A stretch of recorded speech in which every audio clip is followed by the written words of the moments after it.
just kind of building on that approvals process, we can create a full app that does a bit more than just sends an approval, approve it, and that's the end of that particular journey. So this app here is a template from Microsoft that we can download. It's open source. We can download it. We can make changes to it. We can brand it maybe to suit you guys. And it's a request a team app. So a lot of customers have been saying that they need more governance policies and more procedures for when people can create teams and who can create a team and why are they creating a team. Because people are just creating teams and then they get abandoned and there's a whole sprawl of teams and SharePoint sites all over the place that don't get used because people were just, it was like the Wild West. So this wee app, you can make it available to all your employees and say, okay, I want to build a new team. And like the same procedure for creating a team, you can check whether you want it to be private or public. You can make sure that the team name's available. My session. Check that that's available. Yep.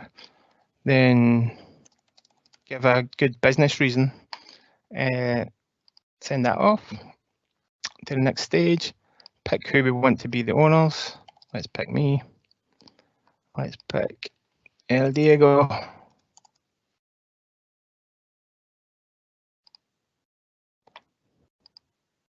We get our review. Make sure that everything's happy. Yep, we're happy with that. We submit that. We've got a pre-configured admin for this, which so happens to be me.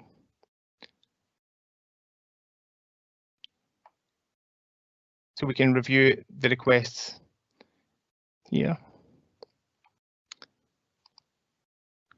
And if we go back to our teams, we should see the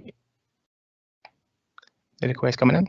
So what happens there is it uses a thing called adaptive cards, and it uses Power Automate to collect that submission that the user sent, takes all the relevant information, there we go, then sends this thing here called an adaptive card to say, John's requested a new team. This is a business justification, all the information that we provided to him. What do you want to do? And we're going to click approve and submit.